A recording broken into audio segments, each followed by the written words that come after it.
전국적으로 학령 인구가 감소하는 추세지만 대규모 신도시가 들어선 지역은 오히려 거대 학교나 과밀 학급이 문제입니다. 양주 신구도심 학교의 교육 불균형 현상과 대책을 살펴보겠습니다. 포천시의회 특별위원회가 지난 10일부터 드론 작전 사령부 포천 배치 관련 시민 여론조사를 실시하고 있습니다. 동두천시는 대진대 의료재단과 동북부 공공의료원 유치 때 재생병원 시설을 무상 임대하는 내용의 업무 협약을 체결했습니다. 양주시의 신도시 인구가 빠르게 늘어나면서 주변 지역 인구 감소에 영향을 주고 있습니다. 동두천 주민들도 양주 지역으로 이동하는 인구가 점점 늘어나 대책 마련이 시급해 보입니다.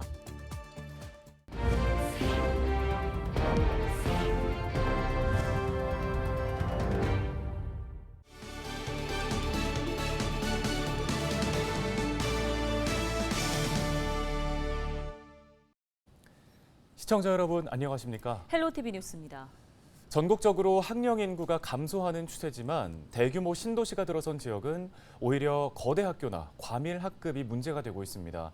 양주시 역시 이 같은 교육 불균형이 심각한 상황인데요. 네, 헬로티비 뉴스에서는 양주 신구도심 학교의 교육 불균형 현상과 대책을 함께 고민해보는 기획 보도를 준비했습니다. 오늘은 그 첫 순서로 양주 신도시 학교들의 과밀 현상을 먼저 살펴보겠습니다. 김신혜 기자입니다.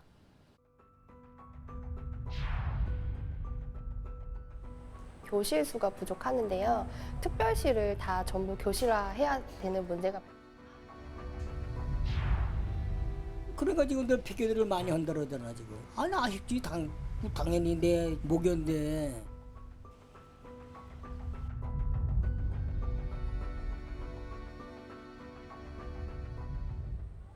양주 옥정신도시의 한 학교. 아이들이 뛰어놀 운동장에 2층짜리 컨테이너 건물이 놓여져 있습니다. 내부를 들여다보니 긴 복도를 따라 교실과 화장실 등이 나옵니다. 임시교실인 이른바 모듈러 교실입니다. 본관의 교실이 부족하다 보니 일부 학생들은 이렇게 운동장에 마련된 모듈러 교실에서 수업을 듣고 있습니다. 또 다른 학교에서는 특별실 등을 일반 교실로 바꿔서 사용하고 미술실이나 과학실 같은 것들을 사용을 할 수가 없게 되면 그런 수업들을 일반 교실에서 할 수밖에 없게 되고요.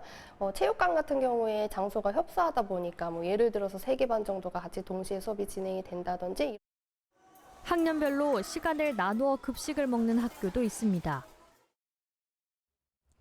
10배. 최근 7년 동안 옥정 신도시에서 늘어난 학생 비율입니다.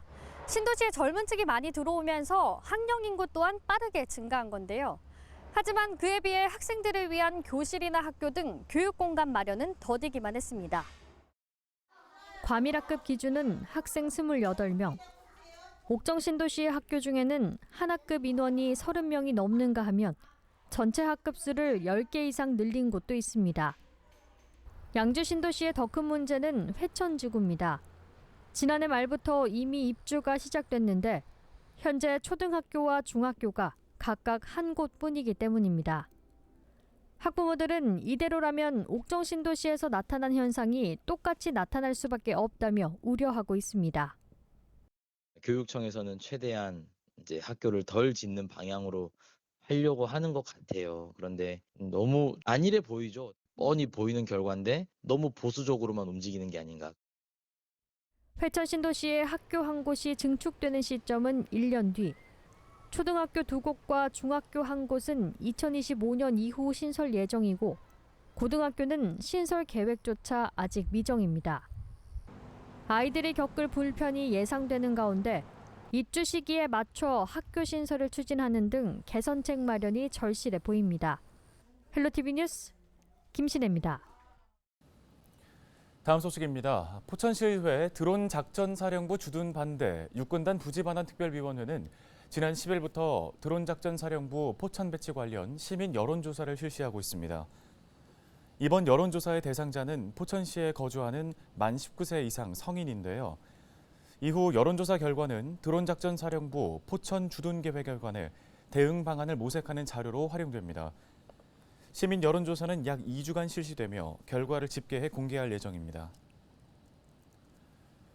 동두천시가 지난 10일 대진의료재단 측과 동북부 공공의료원 유치 때 재생병원 시설을 무상 임대하는 내용의 업무 협약을 체결했다고 밝혔습니다.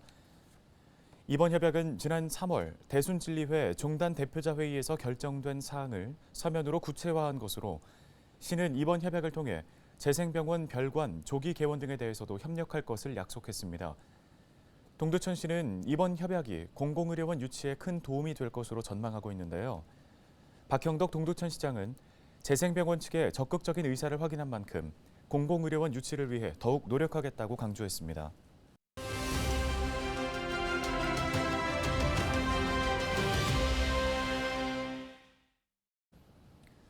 화성을 제외한 경기 지역 30곳이 2067년이면 사라질 수 있다는 연구 결과가 나와서 충격을 준 바 있는데요.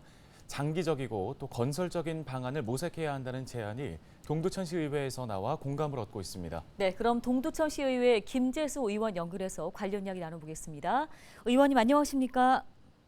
네, 안녕하세요. 김재수 의원입니다. 예, 앞서 저희가 전해드린 인구 감소 문제, 비단 동두천시만의 문제는 아닌 것 같습니다. 효과적인 대책 마련을 위해서 그 원인을 분석해야 할 텐데요. 먼저 동두천시에서는 이 원인 어떻게 보고 계십니까? 인근 시군의 인구 증감 추세를 함께 살펴보아야 합니다. 특히 요즘 화성만큼 잘 나간다는 양주시, 옥정 신도시 인구 추이 데이터가 중요한데요.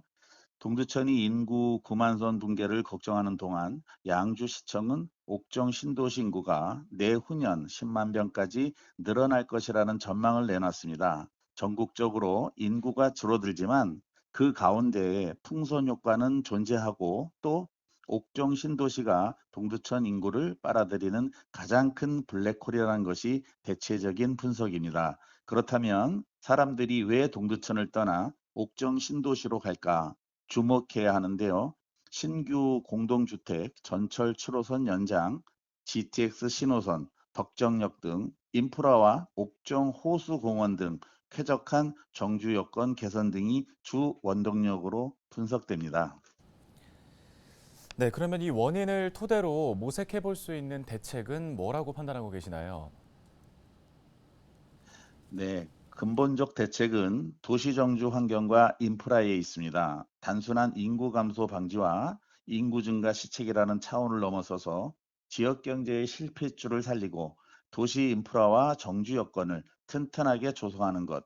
그래서 동두천의 매력 지수를 업그레이드 시키는 생산적인 도시 설계에 초점을 두어야 한다고 봅니다. 또 현금 지원성 인구 증가 시책의 함정을 경계해야 합니다. 타 시도의 사례에서 보듯 잠깐의 반짝 효과는 있을지 몰라도 중장기적으로 크게 도움이 되지 않습니다. 네, 결론은 동두천시만의 이제 매력 지수를 높여야 한다는 말씀이신데 사실 이런 어려운 문제 좀 한 걸음 더 다가가기 위해서 시 차원에서는 어떤 노력들이 필요하다고 보시는지요? 경기연구원에서 인구 소멸 위기 극복 정책을 제안한 바 있는데요. 청년의 적극적인 활동 등 지역 활성화를 위한 구체적 정책 지원, 사람의 활동으로 활력을 되찾기 위한 생활인구 정책적 접근, 시군 특성이 반영된 지역균형 발전 유도, 삶의 질을 높이기 위한 행복 담당관 설치 및 각종 행복 지원 사업 개발 등을 검토해야 된다고 생각합니다. 시의원의 한 사람으로서 동두천시가 보다 생산적인 대책을 찾는 데 일조하도록 최선을 다하겠습니다. 네, 알겠습니다. 여기까지 듣겠습니다. 동두천시의회 김재수 의원이었습니다.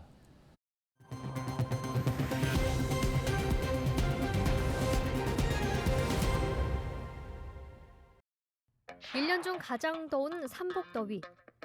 복날의 복은 엎드릴 복자로 사계절을 오행설로 봤을 때 가을의 서늘한 금의 기운이 여름의 뜨거운 화의 기운을 두려워해 납작 엎드려 감춘다는 뜻인데요. 그만큼 복날은 서늘한 기운도 맥을 못 추릴 정도로 더위가 기승을 부리는 시기를 의미합니다. 조선시대에는 삼복더위를 물리치기 위해 일부 신하들에게 얼음을 하사했다고 하는데요. 18세기 이전에는 왕과 양반들의 소유였을 만큼 귀했던 얼음을 하사할 정도면 무더위를 피하는 것이 얼마나 중요한지 알 수 있죠.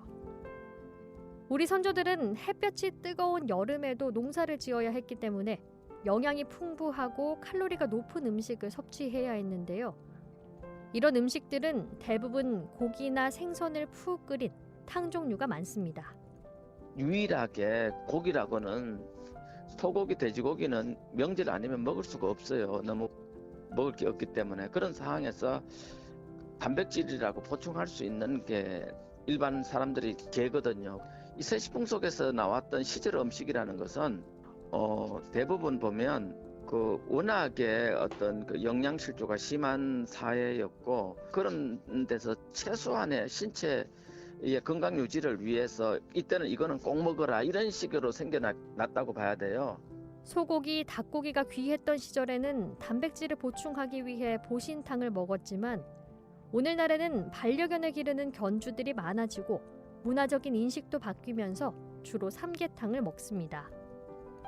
삼계탕은 찹쌀에 인삼, 마늘, 대추와 밤 등 몸에 좋은 재료와 함께 닭을 푹 고아서 만든 음식. 땀을 많이 흘리고 체력 소모가 큰 여름, 몸 안과 밖의 온도차가 크면 위장 기능이 약해져 기력을 잃고 병을 얻기 쉬운데요. 닭과 인삼은 열을 내는 음식이라 따뜻한 기운을 내장 안으로 불어넣고 더위에 지친 몸을 회복하는 효과가 있다고 합니다. 올여름 체력 보충하고 건강한 여름 나시기 바랍니다.